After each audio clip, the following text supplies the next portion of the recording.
नमस्ते। गत केही हप्ता राष्ट्रसभा सभापति रवि लामिछानेको भारत भ्रमण मुख्य चर्चाको विषय रह्यो। त्यसमा पनि प्रधानमन्त्री बालेन्द्र शाहले संसदमा नेपालले पनि भारतको भूमि मिचेको रहेछ भन्ने र दुई देशबीचको सीमा विवादमा तेस्रो पक्षको भूमिकाका रूपमा ब्रिटेनको पनि सहयोग लिने मनस्थिति सरकारको छ भन्ने जस्ता विवादास्पद अभिव्यक्तिले पनि यसलाई अरू संवेदनशील बहसको रूपमा विकसित गर्यो। यसैबीच राष्ट्रिय स्वतन्त्र पार्टीका सभापति लामिछानेले केही दिन अघि सर्वदलीय बैठक आह्वान गर्दै आफ्नो भारत भ्रमणको बारेमा प्रतिक्रिया लिने प्रयास पनि गरे। वास्तवमा यो सही कुरा पनि हो। यो विषय केही दिनको गफगाफमा सकिने विषय अवश्य होइन। यो देशको दीर्घकालीन चिन्तनको विषय पनि हो। त्यसैले हामीले उहाँको भारत भ्रमण बारेको विषयमा आम जनताको बुझाइ कस्तो छ भन्ने आधारमा छोटो विश्लेषण गर्दै केही सुझावहरू प्रस्तुत गर्ने मनस्थिति बनाएका छौं। आज हामीले यो भिडियोमा मुख्यतया तीन कुराहरू, पहिलो, राष्ट्रिय स्वतन्त्र पार्टीका सभापति लामिछानेको भारत भ्रमणलाई विगतमा भएका नेपाली राजनीतिक दलका उच्च पदस्थ अधिकारी र प्रमुखहरूको भ्रमण भन्दा किन बढी संवेदनशील रूपमा लिइयो भन्ने कुरा, दोस्रो, यसबाट नेपाल र भारतको सम्बन्ध विकासका कुराहरू, भविष्यमा नेपाल र भारतले अवलम्बन गर्ने साझा नीतिहरूका बारेमा के कस्ता सन्देहहरू सृजना भए या राष्ट्रिय स्वतन्त्र पार्टी र उक्त पार्टीको प्रतिनिधित्व गरेर सरकारको नेतृत्व गरिरहेका बालेन्द्र शाहको नीति बीचमा के कस्ता अन्तर्विरोधहरू पनि झल्किए भन्ने विषयमा र तेस्रो, राष्ट्रसभा सभापतिको भारत भ्रमणले यो देखाएको समग्र परिस्थिति जो छ त्यसलाई नेपालको हितमा उपयोग गर्न न्यूनतम रूपमा चाल्नुपर्नेहरू कदमहरू के छन् र यसमा पार्टी सभापति रवि लामिछाने र प्रधानमन्त्री बालेन्द्र शाहले आफ्नो कार्यक्रमिक र नीतिगत कुराहरूमा गर्नुपर्ने सुधारहरू के हुन सक्छन् भन्ने विषयमा बुदागत रूपमा आम जनताको बुझाइलाई आधार बनाएर छोटो विश्लेषण गर्ने प्रयास गर्दैछौं। सर्वप्रथम कुरा गरौं राष्ट्रसभा सभापति लामिछानेको भारत भ्रमणलाई किन संवेदनशील र चाखपूर्ण रूपमा हेरियो भन्ने बारेमा। नम्बर एक, सामान्यतया हरेक पटक हुने नेपाल सरकारका या नेपाली राजनीतिक दलका उच्च व्यक्तित्वहरूको औपचारिक भ्रमणलाई चासोपूर्ण रूपमा नै हेर्ने गरिन्छ, विशेष गरी भारतमा हुने उच्च स्तरीय भ्रमणहरूलाई, किनभने नेपालको राजनीति, व्यापार, पारवहन र धेरै अन्य कुराहरूमा नेपाल र भारतले राख्ने दृष्टिकोण र अवलम्बन गर्ने नीतिले नेपालको सबै क्षेत्रमा प्रभावकारी र दूरगामी महत्व राख्छ भन्ने यथार्थ हाम्रो सामु छ। त्यसैले भर्खरै मात्र दोहोरो राजनीतिक शक्तिका रूपमा उदाएको र परराष्ट्र नीतिका बारेमा सुस्पष्ट छैन है भन्ने आरोप समेत लागिरहेको राष्ट्रिय स्वतन्त्र पार्टीको शक्तिशाली सभापतिको भ्रमणलाई अझ बढी चासोका साथ हेर्नु स्वाभाविक कुरा हो भन्ने हामीलाई लागेको छ। नम्बर दुई, राष्ट्रिय स्वतन्त्र पार्टीका सभापतिको भारत भ्रमणलाई अझ बढी संवेदनशील रूपमा हेर्नुको अर्को कारण हो उनले गरेको भारत भ्रमणको समयको कालखण्ड। उनले भारतको भ्रमण त्यो समय कालखण्डमा गरे जुन बेला प्रधानमन्त्री बालेन्द्र शाहले उनको भारत भ्रमणको सुनिश्चितता गर्न भारतीय राजदूत र त्यसैको लागि नेपाल भ्रमणमा आउन लागेका भारतीय विदेश सचिवलाई भेट नदिने टुङ्गो गरे र त्यसैको कारणले प्रधानमन्त्री शाहको भारत भ्रमणको तयारी रोकिन पुग्यो, जो आजसम्म अघि बढ्न सकेको छैन। यस्तो अवस्थामा भइरहेको राष्ट्रिय स्वतन्त्र पार्टी सभापतिको भारत भ्रमणको कालखण्ड भएको हुनाले उनको भ्रमणलाई अझ बढी संवेदनशील रूपमा हेरियो भन्ने हाम्रो लागेको छ। नम्बर तीन, यस्तो घटना पृष्ठभूमिमा राष्ट्रसभाका सभापति रवि लामिछानेलाई भारतीय जनता पार्टीको नाममा भारत भ्रमणको निमन्त्रणा आउनु र अझ उनलाई भारतमा अति दुर्लभ प्रकृतिको उच्च महत्वाकांक्षा सहितको जस्तो देखिने महत्वपूर्ण सम्मान र स्वागत उपलब्ध गराउनुले पनि उनको भारत भ्रमणलाई अझ बढी चाखयुक्त बनायो। यही वर्ष अघि मात्रै स्थापना भएको दल र भारत र अन्तर्राष्ट्रिय नीति पनि प्रश्न नभएको भन्ने आरोप लाग्दै आएको दलका सभापति रवि लामिछानेलाई भारतले दिएको स्वागतको स्तर यस्तो थियो कि जुन यसअघि लामो र अति कठोर राजनीतिक यात्रा तय गरेर ठूलो राजनीतिक परिवर्तनको नेतृत्व गरेका दलहरूले समेत त्यस्तो स्तरको स्वागत भारतमा पाएका थिएन। आफ्नै पार्टीका प्रधानमन्त्रीको भ्रमणलाई तय गर्न नसकिरहेको बेला पार्टीको सभापतिलाई यस्तो महत्वका साथ प्रस्तुत गर्नुका पछाडि भारतीय पक्षको कुनै योजनाबद्ध नियत त थिएन या छैन भन्ने कुराले लामिछानेको भ्रमणलाई संवेदनशील रूपमा हेर्ने अवस्था सिर्जना गर्यो र कतिपयले त यसलाई मार हान्नका लागि तयार गरेको खसीलाई पृष्ठपोषण गरे जस्तो पोसे जस्तो भनेर व्यङ्ग्यात्मक प्रतिक्रिया पनि दिए। नम्बर 4, लामिछानेको भारत भ्रमणलाई चाखयुक्त बनाउने अर्को कुरा बन्यो उनले पाएको भारतीय प्रधानमन्त्री मोदी समेत भारत सरकारका सबैजसो उच्च राजनीतिक र रणनीतिकारहरूसँगको भेटघाटको अवसर।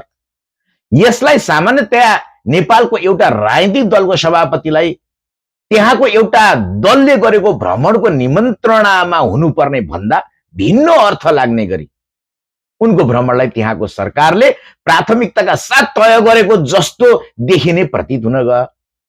सामान्यतया दुई देश बीचको राष्ट्रिय नीतिका बारेमा दुई देशकै सरकार मुख्य सरोकार पक्षहरू हुन्, तर त्यहाँ त्यस्तो नभई एउटा देशको सरकार अर्को देशको सत्ताधारी दलको प्रमुख जसको व्यक्तिगत रूपमा सरकारमा कुनै प्रतिनिधित्व छैन उसँग कुरा गर्न चाहिरहेको छ भन्ने अर्थ लाग्न सक्ने अवस्था सृजना हुन गयो। यी कारणहरूले राष्ट्रिय स्वतन्त्र पार्टीका सभापति रवि लामिछानेको भारत भ्रमणलाई सबैले इन्टेलेक्चुअल वर्गले, आम सर्वसाधारणले र बौद्धिक वर्गले चासोका साथ र अत्यन्त महत्वका साथ दृष्टिगोचर गर्यो भन्ने हामीलाई लाग्छ। अब कुरा गरौं रवि लामिछानेको भारत भ्रमणका माथि यो जो विशेषताहरू देख्यौं हामीले त्यसले के आशंका सृजना गर्यो त यसलाई पनि बुदागत रूपमा हामी राख्ने प्रयास गरौं। नम्बर 1, नेपाली राजनीतिमा दुई ठूला छिमेकी मुलुकहरूले सधैँ प्रभाव राख्न खोज्ने प्रयास गर्छन् भन्ने कुरा त तपाई हामीले बुझेकै कुरा छ। भर्खरै मात्र सत्तामा अभूतपूर्व मतका साथ उदाएको दल राष्ट्रिय स्वतन्त्र पार्टी र उसको सभापति प्रति पनि भारतले त्यस्तै नीति अनुसरण गर्न लागेको हो कि भन्ने आशंका लामिछानेलाई दिएको महत्त्वले स्वाभाविक रूपमा उब्जाएको छ। यसबाट उसले राजनीतिक र विशेषतः वैदेशिक सम्बन्ध र नीति तथा कूटनीतिमा धेरै अभ्यास नभएका लामिछानेलाई आफू अधीनस्थ बनाउन सहज हुने कुराको आकलनका साथ त्यसो गरिरहेको त छैन भन्ने आशंकालाई बलियो बनाउने अवस्था सृजना गर्यो। जस अहिलेको देशको 2/3 शक्ति सहितको दललाई आफू निकट तुल्याउने भरपूर प्रयास चाहिँ भारतले गरिरहेको छ भन्ने कुरामा चाहिँ कुनै दुई मत देखिँदैन र त्यो चाहिँ सहजै अनुमान गर्न सक्ने अवस्था सृजना भएको छ। नम्बर 2, अघि माथि भनिए चाहिँ कुनै पनि देशले दुई देशका नीतिगत कुराहरूको बारेमा दृष्टिकोण आदान प्रदान गर्दा त्यो देशको सरकार सँगै गर्ने सामान्य मान्यता हो, प्रचलन हो। त्यसैले दलको नेतृत्वको भेटघाटको केन्द्र दलको नेतृत्व र दलका नेताहरू नै हुनुपर्ने हो। तर भारतले लामिछानेलाई दलको नेताका रूपमा आमन्त्रण गरेर भेटघाट र वार्तालापको केन्द्र चाहिँ सरकारलाई बनायो। अर्थात् सरकारका प्रधानमन्त्री, उच्च पदस्थ जिम्मेवार राजनीतिज्ञहरू र राष्ट्रिय रणनीतिकारहरू उनीसँग भेटको प्राथमिकतामा परे। यसको अर्थ भारतले नेपालमा अहिले बालेन्द्र शाहको नेतृत्वमा सरकार कायम रहे पनि अन्ततोगत्ता सत्ता र दल दुवैमा रवि लामिछाने नै हो भन्ने मान्यताका आधारमा अघि बढे जस्तो प्रतीत भयो। यही मान्यताका आधारमा भारतले राष्ट्रिय स्वतन्त्र पार्टी भित्र प्रधानमन्त्री बालेन्द्र शाहलाई भन्दा सभापति लामिछानेलाई शक्ति र भूमिकाको केन्द्रमा ल्याउन खोजिया हो कि भन्ने जस्तो देखिने अवस्था सृजना हुन गयो। नम्बर 3, प्रधानमन्त्री बालेन्द्र शाहले उनको भारत भ्रमणका लागि भारतले गरेको गृह कार्यमा आफ्ना राजदूत र सचिवसम्मलाई भेट गर्ने चासो नदेखाएपछि भारतले प्रधानमन्त्री प्रति रुष्ट भएर त्यसको काउन्टरमा पार्टी सभापति लामिछानेलाई प्राथमिकतामा राखेको त होइन भन्ने सन्देह पनि स्वाभाविक रूपमा निर्माण हुने अवस्था सृजना भएको छ। यसले लामिछानेलाई आफ्नो प्रमुख प्राथमिकताको नेताको रूपमा प्रस्तुत गरेर उनमा महत्वाकांक्षा सृजना गरेर राष्ट्रिय स्वतन्त्र पार्टीभित्र शक्ति सङ्घर्षको अवस्था पैदा गर्न खोजेको हो कि भन्ने कुराको आशंका गर्न सकिने ठाउँ प्रशस्त सिर्जना भएको छ। या त प्रधानमन्त्री बालेन्द्र शाहमा देश सञ्चालनको लागि आवश्यक कूटनीतिक र अन्य आधारभूत ज्ञान र क्षमताको कमी अनुभूत गरेर या प्रधानमन्त्री शाहबाट आफ्नो स्वार्थ अनुरूप कार्य गर्न नसकिने निष्कर्षमा पुगेर पनि हुन सक्छ भारतले लामिछानेलाई विकल्पका रूपमा बलियो बनाउने नीति त अवलम्बन गरिरहेको छैन भन्ने कुरा पनि त प्रष्ट देखिन्छ। यस बाहेक अरू दुईटा कुरा छन्। राष्ट्रसभा सभापति रवि लामिछानेको भारत भ्रमण सकिएर फर्किन साथ त्यसको भोलिपल्टै नेपाल सरकारका परराष्ट्र मन्त्री खनाल भारत भ्रमणमा जानुभयो। प्रारम्भिक रूपमा के बुझिँदै थियो भने सायद लामिछानेले केही नीतिगत सहमतिहरू गरेर आउनु भएको होला र त्यसलाई वैधानिक रूपमा सरकारको तर्फबाट सहमतिमा हस्ताक्षर गर्नका लागि परराष्ट्र मन्त्री शिशिर खनाल जानुभएको होला भन्ने सामान्य अनुमान लगाइएको थियो। तर शिशिर खनालले त्यहाँ गएर जे तीनवटा विषयमा सम्झौता गरेर आउनुभयो ती विषय खासै दुई देशका दूरगामी प्रभाव पार्ने प्रकृतिका या रणनीति तय गर्ने प्रकृतिका या रवि लामिछानेले आफ्नो भ्रमणमा सहमतिको अन्तिम चरणमा पुर्याएर त्यसलाई निष्कर्षमा हस्ताक्षरका रूपमा मात्रै बाँकी राखेर आएका विषयवस्तुहरू थिएन। ती नियमित रूपमा नेपाल सरकार र भारत सरकार बीचमा हुनुपर्ने सामान्य सहमतिका आधारहरू थिए। त्यसकारणले यसबाट रवि लामिछाने अथवा पार्टी सभापति भारत गइसकेपछि तुरुन्तै सरकारले पनि त्यसको समानान्तरमा आफ्नो भूमिकालाई उपस्थित गराउनका लागि त्यति नै उद्देश्यका लागि भए पनि विदेश मन्त्री शिशिर खनाल भारत जानुभएको हो कि भन्ने स्वाभाविक अर्थ देखिने ठाउँ रह्यो। यहाँ राष्ट्रिय स्वतन्त्र पार्टीका सभापति र सरकारको नेतृत्व गर्ने बालेन्द्र शाह प्रधानमन्त्री बीचमा कुनै वैमनस्यता असमञ्जस्यता त छैन भन्ने कुरा आशंका गर्ने ठाउँ पनि उब्जिनै रह्यो। अर्को विषय के छ भने भारत भ्रमण सकेर सभापति लामिछाने जब नेपाल आउनुभयो प्रधानमन्त्री बालेन्द्र शाहले भारतले मात्र होइन हामीले पनि नेपालको सीमा मिचेका रहेछौँ भन्ने र ब्रिटेनलाई पनि नेपाल भारतको सीमा समस्या समाधानका लागि उसको पनि सहयोग खोज्ने भन्ने अभिव्यक्तिका बारेमा जब पत्रकारहरूले प्रश्न गर्नुभयो त्यतिखेर रवि लामिछानेले त्यसको जवाफमा आफ्नो प्रत्यक्ष प्रतिक्रिया दिन इन्कार गर्नुभयो। उहाँले के भन्नुभयो भने यो सरकारले प्रधानमन्त्रीले भन्नुभएको कुरा हो, सरकारले जे भनेको छ त्यही कुरालाई नै मान्नुहोस्, म यसका बारेमा धेरै कुरा बोल्न चाहन्न, अथवा यसबाट सामान्यतया बहुदलीय प्रणाली लोकतान्त्रिक प्रणालीमा सरकारले पार्टीको नीति अनुसार नै काम गर्छ भन्ने मान्यता राख्ने हो। त्यसकारणले सरकारले गरेका काम कारबाहीहरूको जवाफदेहिताको हिस्सेदारी पार्टीले पनि लिनुपर्छ भन्ने हो। तर प्रधानमन्त्रीले बोलेका कुराहरूमा पार्टी सभापति रवि लामिछानेले त्यस्तो उम्किने उद्देश्यको जवाफ दिनुको अर्थ प्रधानमन्त्रीको अभिव्यक्तिप्रति पार्टी सभापति सहमत हुनुहुन्न भन्ने कुराको आशंका गर्ने ठाउँ प्रशस्त देखिएको छ। त्यसकारणले यी माथिका विषयवस्तुहरूले पार्टी र सरकार बीचमा कन्ट्रोभर्सी जना भएको हो कि भन्ने सम्भावना सिर्जना हुने ठाउँ प्रशस्त सिर्जना गरेको छ। अब त्यसो भए राष्ट्रिय हितका लागि कसरी अगाडि बढ्दा उचित होला त? राष्ट्रसभा सभापति लामिछानेको भारत भ्रमणको सन्दर्भमा जे कुरा देखियो, जे अनुभूत गरियो त्यसलाई राष्ट्रिय हितमा बदल्नका लागि चाहिँ कसरी अगाडि बढ्न उचित हुन्छ होला त? यसका बारेमा पनि बुदागत रूपमा छोटकरीमा कुरा विश्लेषण गर्ने प्रयास गरौं। नम्बर 1, गत निर्वाचनबाट राष्ट्रिय स्वतन्त्र पार्टीले झण्डै 2/3 मतका साथ निर्वाचन जितेर बलियो सरकार निर्माण गरेपछि अब हालका लागि नेपालको अन्तर्राष्ट्रिय नीति तय गर्ने र छिमेकीहरूसँगको सम्बन्धलाई राष्ट्र हितमा उपयोग गर्ने जिम्मा र दायित्व पनि उक्त पार्टीकै हो। त्यसैले त्यसको लागि उसले विवेक र सुझबुझपूर्ण तरिकाले कदमहरू चाल्नुपर्छ भन्ने कुरामा दुई मत छैन।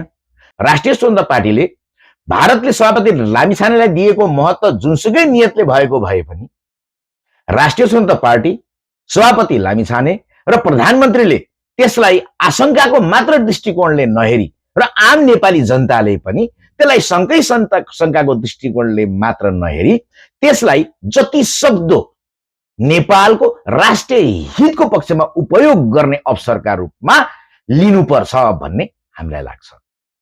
नम्बर 2, विशेष गरी राष्ट्रिय स्वतन्त्र पार्टीका सभापति लामिछानेले आफूप्रति भारतले देखाएको अलौकिक सम्मान नै भनौँ न त्यसलाई, हैन, र भरोसाबाट अनावश्यक महत्वाकांक्षाको शिकार हुन चाहिँ बच्नु पर्दछ। सामान्यतया पहिलोपल्ट सत्ता शक्तिको शिखरमा पुगेको दलको नेता र कमजोर कूटनीतिक अभ्यास भएको पनि व्यक्ति भएकाले उहाँहरूले आफ्नो देशमा उपयोग गर्न सक्छौं कि भन्ने कुरा पनि छिमेकीहरूलाई लागेको हुन सक्छ। उनीहरूमा त्यस्तो रहेछ भने पनि त्यसलाई सार्थक हुन नदिने र त्यसलाई आफ्नो देशको हितमा उपयोग गर्न प्रयास गर्ने क्षमता र चलाखीपन चाहिँ लामिछानेले नै देखाउनु पर्दछ। त्यो उहाँकै जिम्मेवारीको कुरा हो। त्यसको लागि उनले सानो समस्यामा आत्तिनु नहुने, थोरै उपलब्धिमा मातिनु नहुने र कसैको सम्मान र महत्त्वमा पातिनु नहुने गुण अनि धैर्यता कायम राख्ने क्षमता र विषयवस्तुलाई गम्भीरतापूर्वक लिने र समीक्षा र विश्लेषणका आधारमा मात्र प्रस्तुत गर्ने बानी विकास गर्न जरुरी छ। नम्बर 3, अहिले राष्ट्रसभाभित्र मुख्य 2वटा शक्ति केन्द्रहरूले काम गरिरहेका छन् भन्ने देखिन्छ। प्रधानमन्त्री बालेन्द्र शाह र सभापति रवि लामिछाने। देशलाई परराष्ट्र नीतिसँगै सबै क्षेत्रमा अग्रगतिमा लान यी 2 केन्द्रहरू विभाजित हुनु हुँदैन। भारतसँगको सम्बन्धलाई राष्ट्रिय स्वाधीनता र आर्थिक अभिवृद्धिको दिशामा अघि बढाउन पनि पार्टी सभापति र प्रधानमन्त्री एकाकार हुनै पर्दछ। यदि कुनै राष्ट्रले या पक्षले आफ्नो स्वार्थका खातिर आफू 2 केन्द्र बीचमा टकराव सिर्जना गर्ने र अस्थिरता र अन्योलता मार्फत आफ्नो स्वार्थ पूर्ति गर्ने योजनाको तानाबाना बुझ्न खोजेकै छ भने पनि त्यसलाई चिर्ने या त्यस्तो षड्यन्त्रलाई ध्वस्त पार्ने या त्यस्तो षड्यन्त्रको आफू चाहिँ शिकार नहुने प्रतिबद्धता लामिछाने र शाहमा नै हुनु पर्दछ र नीतिगत र कार्यगत रूपमा समगुलन भएर साझा मान्यताका आधारमा अघि बढ्न र दृढ रूपमा अघि बढ्ने कुरामा दुवै पक्षले कन्जुसाई देखाउनु पटक्कै हुँदैन। नम्बर 4, अहिले पछिल्लो समयमा प्रधानमन्त्री बालेन्द्र शाहले बुझेर होस् या नबुझेर या झुकिएर होस् या वाक्य फुत्किएर होस् स्वदेशलाई दुखी बनाउने र भारतलाई खुसी बनाउने अभिव्यक्ति दिनै सक्नुभयो। अझ 2 देशको सीमा विवादको अवस्था जटिल स्वरूपमा चाहिँ विकसित भइरहेका बेला त्यो कुरालाई सुल्झाउन अझ अप्ठ्यारो पर्ने प्रकारका अभिव्यक्तिहरू पनि उहाँबाट आएकै हुन्। यो कुराले प्रधानमन्त्री शाहमा कूटनैतिक क्षमता र अभिव्यक्तिको ज्ञान नभएको या तथ्यहरूको जानकारी नभएको या विषयवस्तुप्रति संवेदनशील नभएको या आफ्ना पदीय जिम्मेवारीहरूको महत्त्वको ज्ञान नभएको या विषयवस्तुलाई हतारमा प्रस्तुत गरेर फुर्सदमा पछुताउने प्रकारको प्रवृत्ति भएको पो हो कि भन्ने आशंका सृजना गराएको छ, जसको कारणले उनको यस अघिसम्म कहिले नभएको आलोचना देशमा विशेषतः बौद्धिक वर्गको तर्फबाट भयो। त्यति मात्र होइन, अन्तर्राष्ट्रिय शक्तिहरूलाई पनि उनलाई मूल्याङ्कन गर्ने मौका प्राप्त भयो यसले। त्यसैले प्रधानमन्त्री शाहले माथिको जुनसुकै कमजोरीको कारणले यस्ता कुराहरू आफूमा प्रतीत भएको भए पनि त्यसलाई समाप्त गर्ने र आवश्यक ज्ञान र अभ्यासद्वारा त्यस्ता कमजोरीहरूबाट मुक्त भएर धैर्यतापूर्वक प्रस्तुत हुने आचरण विकास गर्नै पर्दछ, ताकि भविष्यमा यस्ता कमजोरीहरूका कारणले देशको विदेश नीति र राष्ट्रिय स्वार्थमा प्रतिकूल असर नपरोस्। अन्तमा भारतले सभापति लामिछानेको भ्रमणलाई अभूतपूर्व महत्त्व दिएको पृष्ठभूमिमा राष्ट्रसभालाई राष्ट्रिय स्वार्थमा आँच नआउने र अझ बढी राष्ट्रिय स्वार्थ प्राप्त हुने गरी भारतसँग सम्बन्ध विकसित गर्ने अवसर प्राप्त भएको छ। तर यसलाई राष्ट्रिय हितमा उपयोग गर्न उनको दलका सभापति र प्रधानमन्त्री बीच पानी र चिनीको जस्तो समान मिश्रणको घोल रूपी सम्बन्ध निर्माण हुन आवश्यक छ। साथै यो अभियानलाई साँच्चै सार्थक रूपमा अघि बढाउने हो भने त्यसको लागि संसदमा भएका प्रतिपक्ष दलहरू समेतको सहयोग र सहमतिमा मुलुकको साझा र स्पष्ट विदेश नीति तय हुन जरुरी छ र परराष्ट्रविद, कूटनीतिज्ञहरू र सीमा र व्यापार, पारावहन र अन्य क्षेत्रका विज्ञहरूको सल्लाह सुझावको आधारमा अघि बढ्न जरुरी छ। नत्र न राष्ट्रिय स्वतन्त्र पार्टी सफल हुन्छ, न सभापति लामिछाने सफल हुनेछ, न प्रधानमन्त्री बालेन्द्र शाह नै सफल हुनुहुनेछ। नेपाली जनताले दिएको यो जुन सुवर्ण मौका अवसर छ त्यो उनीहरूबाटै खोसिनेछ र त्यो दिन राष्ट्रिय स्वतन्त्र पार्टी, राष्ट्र सभापति लामिछाने र प्रधानमन्त्री शाहका लागि पनि सबैभन्दा बढी दर्दनाक दिन हुनेछ र आम जनताको उनीहरूप्रतिको विश्वासमाथि अपूरणीय घात भएको प्रमाणित हुनेछ। हरेक पाइला, हरेक कदम सहमतिपूर्ण, सचेतनापूर्ण र गम्भीरतापूर्वक सरकार र सरकारको नेतृत्व गरिरहेको राजनीतिक पार्टीले चाल्नेछ भन्ने विश्वासका साथ आजको कार्यक्रमबाट बिदा लिन चाहन्छु। फेरि अर्को सन्दर्भ लिएर अर्को कार्यक्रममा उपस्थित हुनेछु। नमस्ते।